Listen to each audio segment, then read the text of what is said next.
Olá pessoal, tudo bem? Aqui é a professora Roberta e hoje nós vamos falar sobre o Estatuto dos Funcionários Públicos do Estado de Minas Gerais.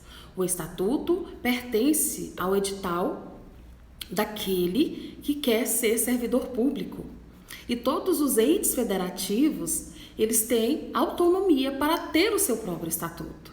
Então o Estado de Minas Gerais não ficaria para trás e providenciou o seu estatuto próprio.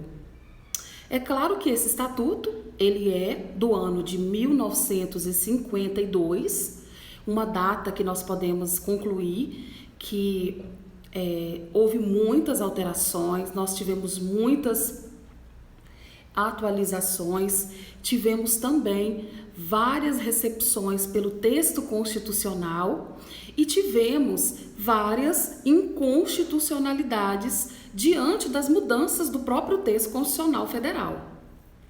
Então nós vamos hoje trabalharmos a primeira parte do Estatuto do Servidor Público do Estado de Minas Gerais. É com muito prazer que eu falo esse tema, já que eu sou também servidora pública e sei dos benefícios, e da expectativa que o administrador tem no momento em que ele opta por ter você como servidor público. Então, o estatuto ele vai trazer todas as circunstâncias pertinentes ao mundo do concurso público. Tudo começa com uma prova, quando você se voluntaria para um cargo e você passa por todas as fases até que você seja nomeado.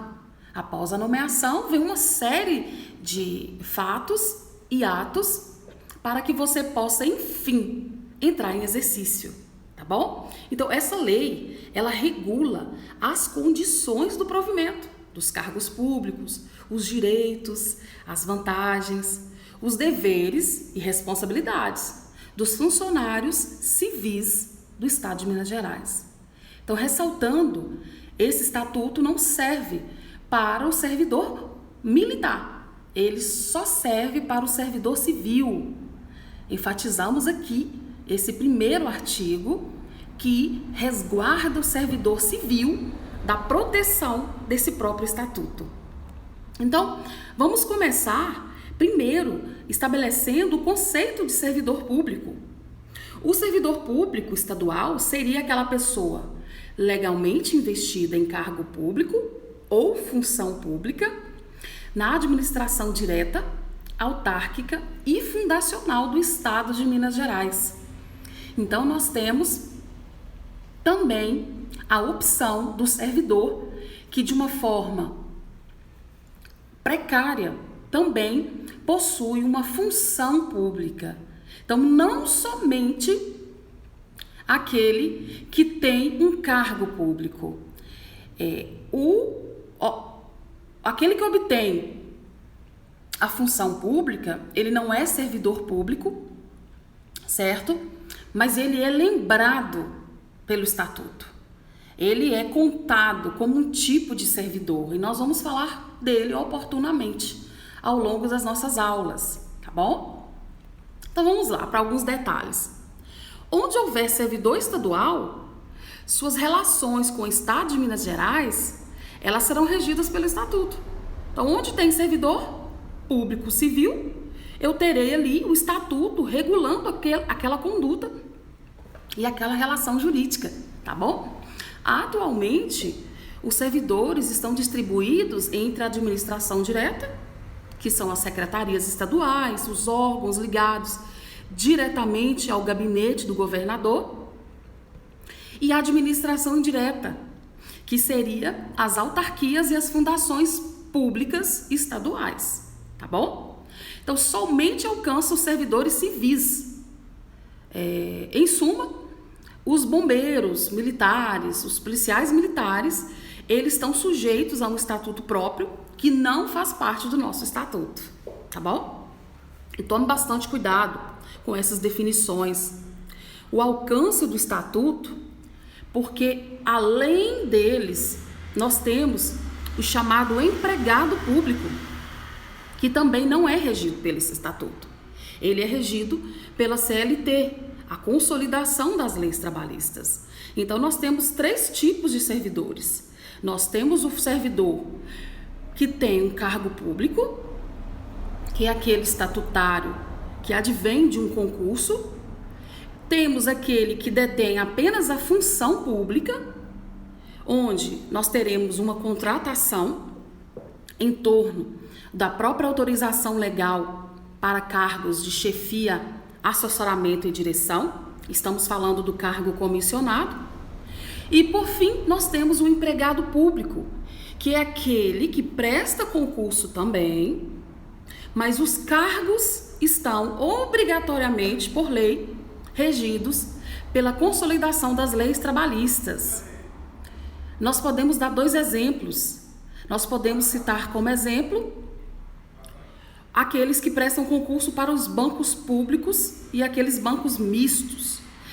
A Caixa Econômica Federal seria uma empresa pública e, para ser servidora naquele lugar, eu sou obrigada a contratar pelo regime de consolidação das leis trabalhistas. Também é a regra daquele que presta concurso para o Banco do Brasil. Ele presta concurso, é nomeado para um cargo que estará sujeito às leis trabalhistas. Então, essa pessoa não faz parte da proteção estatutária. Ele é empregado público, mas não sofre proteção desse estatuto que iremos estudar hoje. Tudo bem até aqui? Você percebeu uma coisa? O nome da lei é Estatuto dos Funcionários Públicos. É uma expressão tão antiga. Ela hoje é considerada pouco técnica. As pessoas que têm vínculo laboral com o Estado de Minas Gerais hoje são chamadas de servidores públicos. E por isso, a forma como me referi a eles nesse exato momento. Servidores públicos. Então, a própria nomenclatura funcionário público, falta técnica legislativa. Né? No momento em que nós estamos no ano de 2020, e essa lei é do ano de 1952, eu tenho um total desuso da palavra funcionário público. Então, se nós fôssemos consertar o nome desse estatuto, seria Estatuto dos Servidores Públicos do Estado de Minas Gerais, assim como é no Estatuto Federal, onde tem um regime geral único, tá? Então, nós temos algumas circunstâncias muito importantes que nós veremos nessa aula inicial. Eu quero passar para você um conceito de extrema importância. O que seria um cargo público? Cargo público, para todos os efeitos deste estatuto, ele é criado por lei, em número certo, com a denominação própria e paga pelos cofres públicos. Então, antes de você pensar em um cargo público, eu preciso ter orçamento para que eu tenha a possibilidade da criação desses cargos públicos. Então, o seu órgão não tem a competência para criar novos cargos. Ele envia ao legislativo a necessidade, né, e a franca mudança com relação ao quadro de funcionários, a aposentadoria, vacância, morte, mudança de concurso, a pessoa passa e vai para outro lugar. Então, essa realidade exige a criação de novos cargos, para que essas pessoas possam ocupar os cargos vagos. Então, eles criam por lei, através de um orçamento próprio, tá bom? Então, esse é o conceito de cargo público para efeitos deste estatuto, tá? E os vencimentos dos cargos públicos, eles obedecerão a padrões previamente fixados em lei. Então, o órgão, ele não tem a competência e nem atribuição de rever, ajustar, aumentar o seu vencimento. Essa competência seria do legislativo, tá bom? Então, esses vencimentos obedecerão a critérios definidos em lei. Os aumentos, os ajustes, A correção inflacionária vai obedecer esse critério, tá certo? Vamos falar mais um pouco desse cargo público. O cargo público, ele pode ser comparado a um lugar, uma cadeira, na qual o servidor se senta para desempenhar suas funções. É exatamente isso. E esse cargo é criado por lei, tem um nome específico e o exercício das funções a ele referentes gera obrigação de pagamento de retribuição pecuniária ao servidor. Então, esses valores a eles pagos são chamados de vencimentos. Esses vencimentos são devidos em razão a uma prestação de serviço mensal. E esses cargos podem ainda ser de carreira ou isolados. A diferença é que os cargos de carreira, eles se integram em classes e correspondem a uma profissão. Então, cargos de carreira, eles se integram em classes e correspondem a uma profissão. Os cargos isolados, eles não podem se integrar em classes e correspondem a certa e determinada função. Essa seria a diferença, tá bom? E nós temos o que seria uma classe. A lei, ela é clara ao estabelecer que classe é um agrupamento de cargos da mesma profissão ou de igual padrão de vencimento. Já com relação à carreira, eu tenho que é o conjunto de classes da mesma profissão, escalonados segundo seus padrões de vencimento. E o quadro, ao final, é o conjunto de carreiras, de cargos isolados e de gratificações, tá bom? Então, seria o conjunto de tudo isso que nós vimos através dos seus conceitos, tá bom? Vamos falar agora um pouquinho sobre provimento. O que seria a palavra provimento?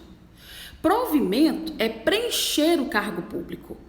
Esse cargo vago deverá ser preenchido através dos provimentos. Então, não há como deixar um cargo vago.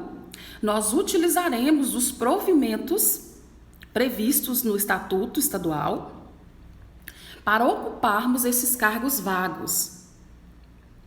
E esses provimentos serão dados segundo o Estatuto do Servidor do Estado de Minas Gerais a todos os brasileiros, observados os requisitos que a lei exigir. Lembrando a defasagem desse artigo, nós sabemos que o estrangeiro também pode realizar concursos conforme a lei. Nós temos o Estatuto do Estrangeiro que trata da contratação dos estrangeiros por concurso público. Então, naquele momento, na época de 1952, os cargos estavam restritos a brasileiros. E nós temos que a lei federal é clara em lembrar do estrangeiro e dizer que ele pode sim participar daqueles processos que a própria lei autoriza. Vamos dar um exemplo, tá? Um exemplo por curiosidade. O estrangeiro, ele pode prestar concurso para a universidade, para carreiras científicas, e isso nós estaremos até ganhando por ter uma inteligência estrangeira a serviço do nosso país. E os cargos de carreira, eles serão de provimento efetivo. Os isolados de provimento efetivo ou em comissão, sempre regulado pela lei que os criar, tá bom? Não podemos confundir essa situação, porque em prova geraria um erro, e um erro pode significar a perda da sua aprovação. Então, esses detalhes você precisa memorizar, tá? É claro que no que for possível, nós vamos auxiliar você no entendimento do estatuto. Vai depender da sua memorização para todos os fatos que depender de você, a fixação de conceitos que são primordiais. Esses dois conceitos são essenciais, tá bom? Vamos continuar falando sobre provimento. Caso você não esteja familiarizado com esses conceitos, o cargo de provimento efetivo é aquele que somente pode ser ocupado por quem for aprovado em concurso público. Enquanto o cargo em comissão é aquele de livre provimento por ato da autoridade competente. Eu digo que ele é de livre nomeação e de livre exoneração. É um cargo ad nutum, né? É um cargo demissível, tá bom? Por isso, não faz sentido falar em cargo em comissão de carreira. Afinal de contas, quem faz carreira é o servidor efetivo, aprovado em concurso público. Tudo bem até aqui? Alguma dúvida? Se tiver alguma dúvida, por gentileza, comentem, façam a pergunta, procure nossas redes sociais, nosso Instagram é @RAconcursos, vai ser uma honra receber vocês. Lá nós temos outras aulas postadas, diversos assuntos, e eu acredito que possa te interessar. Então dá uma curtida lá no RA Concursos, tanto no Instagram quanto no Facebook, tá? Agora nós vamos estudar as formas de provimento, né? Nós vimos que provimento é preencher um cargo vago. E como faremos esses provimentos? Então vamos ver as formas de provimento. Lembre-se que provimento é um ato pelo qual alguém é designado para ocupar um cargo que está vago. E nós temos os requisitos para sermos providos nesses cargos. Requisitos que estão previstos em lei. Esses requisitos obedecem a um histórico e eles foram mantidos ao longo desse tempo. O que nós tivemos foi a inclusão de novos requisitos, mas todos foram mantidos. Tudo bem? Vamos falar do primeiro requisito. Ser brasileiro. Então, nesse momento, nós não falamos do estrangeiro, porque a lei é antiga e ela não sofreu nenhum tipo de atualização nesse sentido. O candidato para ser provido num cargo, ele tem que ter completado 18 anos de idade, justamente para poder ser responsabilizado criminalmente em caso de cometimento de crime. E também lembrando que a capacidade civil inicia aos 18 anos, tá bom? E se homem for, haver cumprido as suas obrigações militares. Obrigações essas que podem ser comprovadas com um certificado de reservista. Então, você que é homem, tem pouca idade, gostaria de prestar concursos, você precisa se alistar para ter direito ao seu certificado de reservista. Porque na hora da nomeação, eles vão precisar desse certificado e se você não apresentar esse certificado de reservista, você vai perder a sua nomeação. Então, vamos providenciar o seu alistamento, tá bom? Falando em alistamento, o outro requisito é estar em gozo dos direitos políticos, certo? Esses direitos políticos também poderão ser certificados por quitação eleitoral. Então, você que presta concurso, não importa a idade, que não participa da vida política do seu município, do seu estado, do seu país, no momento da nomeação, eles irão exigir de você esse certificado de quitação eleitoral e você não vai conseguir. Porque se você se esquivar de votar, se você se esquivar de justificar, você não conseguirá ser nomeado. Interessante que, devido à pandemia, as eleições desse ano terão a opção daquele que estiver fora do domicílio eleitoral poder justificar através de um aplicativo promovido pelo Tribunal Superior Eleitoral. Estamos aguardando essa novidade. Toda novidade que vem para desburocratizar a nossa vida é bem-vinda, não é mesmo? Então tá. Passando para o próximo requisito, ele seria a exigência de ter boa conduta. Essa boa conduta ficaria muito aberta, né? Mas nós temos várias ferramentas para aferir essa boa conduta do candidato. Estar em gozo de boa saúde, comprovada por inspeção médica. No momento que ele for entrar para exercício, nós faremos essa inspeção para certificarmos que o servidor está apto para o trabalho. E ter se habilitado previamente em concurso, salvo se tratar de cargo isolado, para os quais não haja exigência. E ter também preenchido as condições especiais, inclusive a idade. Os concursos militares, por exemplo, eles têm exigência de idade. E não há remédio jurídico que possa suprir a sua pouca idade ou a sua idade acima do exigido pelo edital. Nenhum juiz daria provimento quando você não tem a idade exigida pelo edital, tá bom? Vamos falar um pouquinho sobre os provimentos previstos no Estatuto do Servidor de 1952. Nós vamos falar que o provimento mais importante seria justamente a nomeação. Eu tenho dois tipos de provimento: provimento originário e o provimento derivado. O provimento originário é a forma que eu entro no serviço público da primeira vez. Então, apenas na nomeação eu sofro a posse. Após essa posse, eu não tenho mais opção de outra posse. Então, todas os outros provimentos serão derivados, porque eles não darão a posse a esse servidor.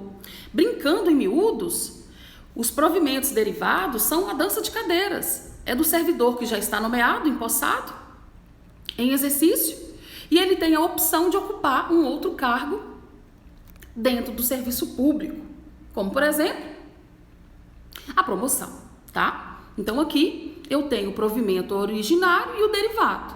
O mais comum é o originário, que é a nomeação, que se dá através do nome no diário oficial, e ele vem colocar o servidor no termo da posse para que ele venha assinar e gerar a ele o direito de exercer atividade pública. Então, essas nomeações, elas podem ser de caráter efetivo, comissão ou em substituição.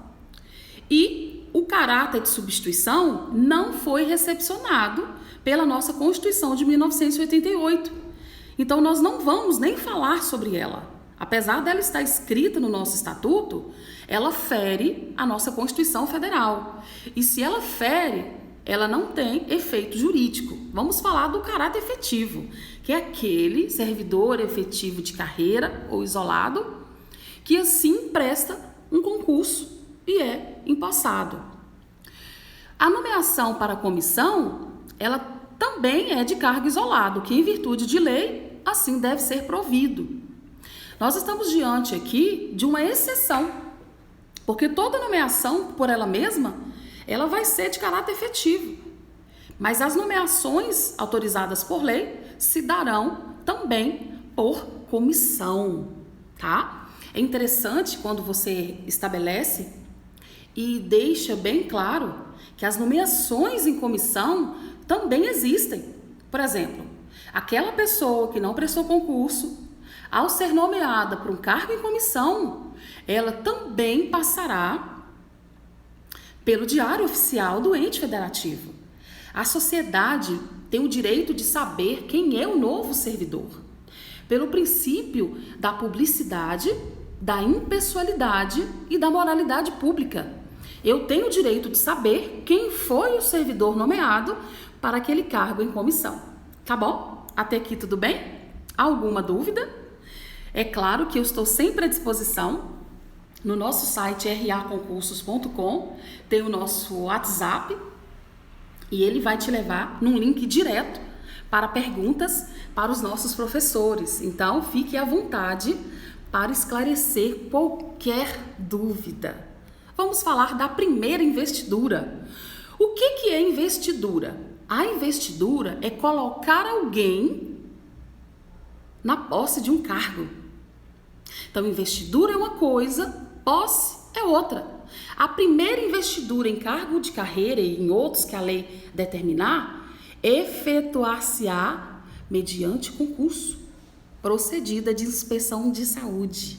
Então, a primeira investidura, ela será através de concurso. E os limites de idade para inscrição em concurso, prazo de validade destes, serão fixados de acordo com a natureza e suas atribuições, na conformidade dos cargos ali apresentados. Tudo bem? Para ocupar um cargo de carreira ou um cargo isolado de provimento efetivo, é necessária a aprovação em um concurso público. E esses concursos são de provas ou de provas e títulos. Provas é quando eu tenho somente um critério objetivo. Provas e títulos é quando eu tenho critério objetivo e abro oportunidade para os candidatos apresentarem cursos realizados para contagem de pontos. Então, há sim a possibilidade para que ele conte seus pontos, tá certo? Quando esse concurso é apenas de provas, ele vai ser de provas discursivas, apesar de que hoje nós só vemos concursos com edital aberto tendo opção de provas e logo após a apresentação de títulos. Então, o edital, ele vai ser a lei do concurso. Por meio do edital são estabelecidas as regras gerais do concurso, como os detalhes das inscrições, a aplicação da prova, o local, o valor, tá? E ele, com certeza, deve vir respeitando a lei de cada carreira.